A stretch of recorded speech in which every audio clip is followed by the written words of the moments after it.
this is Coach Christy from CrossFit Mokina bringing you our workout for Tuesday, May 19th, 2020. It is called There's No Time Cap.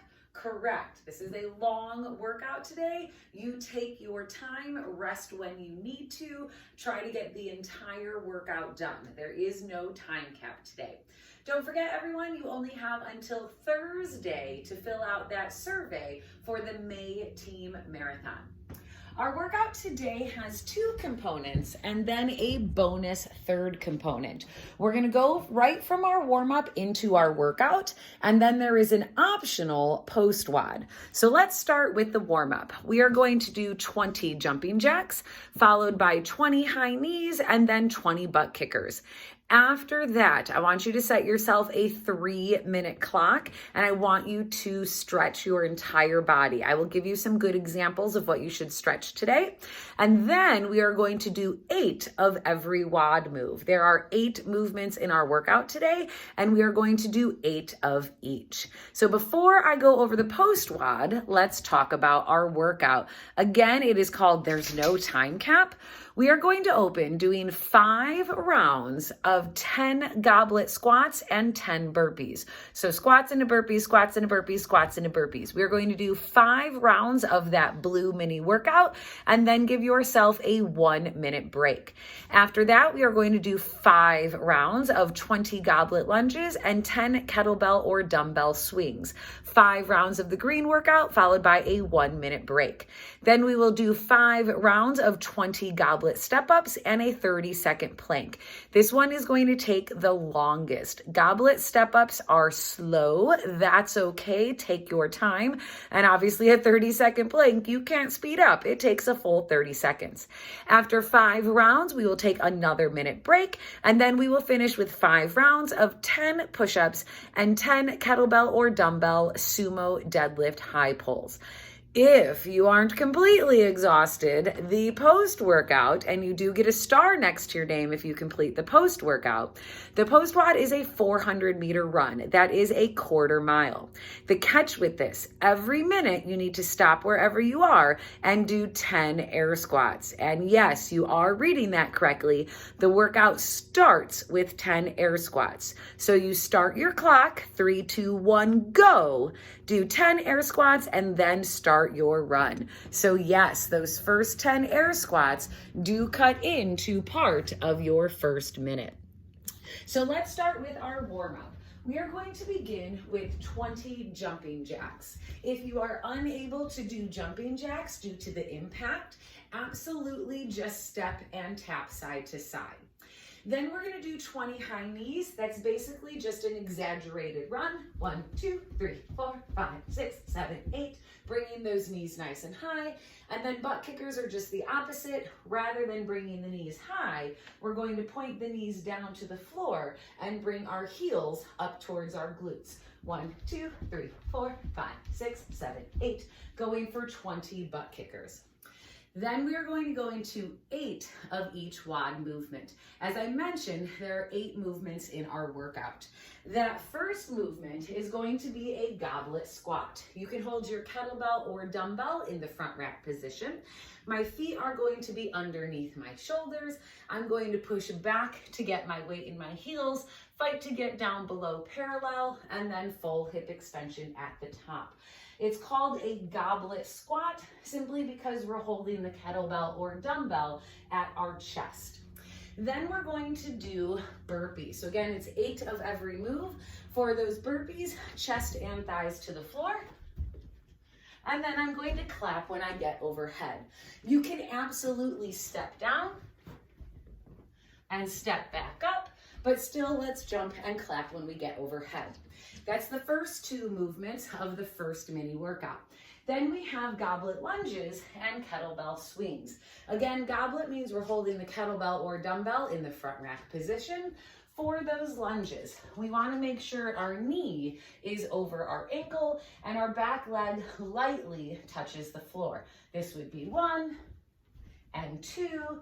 You can walk 3, 4. You can even do reverse lunges, whatever lunges you prefer. Then we have kettlebell or dumbbell swings, tiny little dip, pushing on that kettlebell or dumbbell with my hips, getting enough momentum that my bicep is right by my ears at the top of that movement. Now the next one, you can ad lib if you would like. It is kettlebell or dumbbell goblet step ups. However, those of you using a dumbbell, we have noticed that you prefer to put the dumbbell on your traps when you're doing those step ups.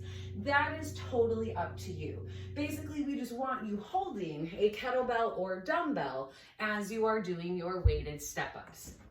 For on your box or your chair or your surface, you want to make sure you hit full hip extension at the top, and you also want to alternate your leading leg. After those step ups, you're gonna come down to the floor for a plank. Now, how do you do 8 planks for the warm up? Don't worry about doing 8 planks, but let's hold for a full 30 seconds. Options during the workout. You can do push-up planks. You can do forearm planks. You can lift your legs and hold it for 30 seconds. You can do side planks. You can come up on a straight arm for your side planks. You can lift your leg. So there are lots of options for planks. For our warm-up, let's pick one and hold it for 30 seconds. Then we're gonna go into our last 2 movements. We have push-ups and sumo deadlift high pulls. For those push-ups, hands are underneath my shoulders, elbows track back along the ribs till my chest touches the floor, and then I come up to full extension. We can roll up if we need to.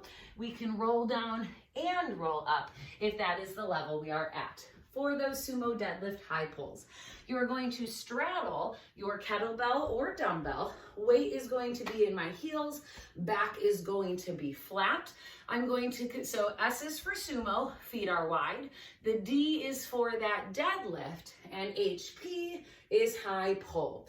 I want to get my hands up to my collarbone, and then we come back down to the floor. From another angle, feet are wide, back is flat, weight is in my heels. I deadlift high pull, back down to the floor. So we're bringing those elbows high at the top of that movement. So after you go through 8 of every WOD move, then we want to make sure we also have 3 minutes of stretching. Let's do the stretching before we do our 8 of each WOD move. Some options: a hamstring stretch. We can bring our foot up onto a chair and sit down. That will stretch out our hamstrings.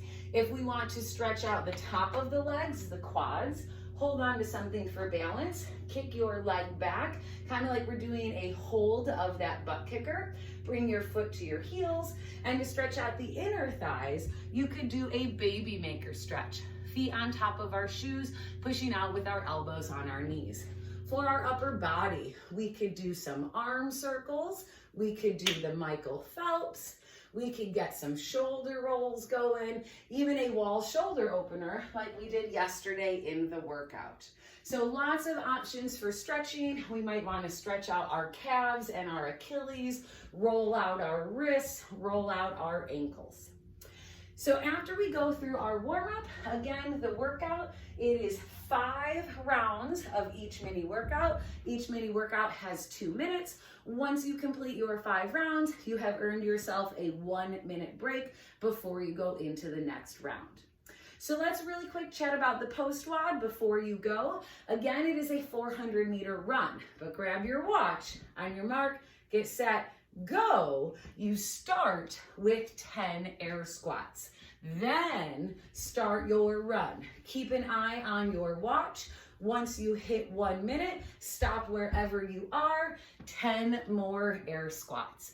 Complete that until you are done with your 400-meter run, which is a quarter mile. One more reminder, make sure you get that survey done for the May Team Marathon. It is due by Thursday. Good luck, everyone.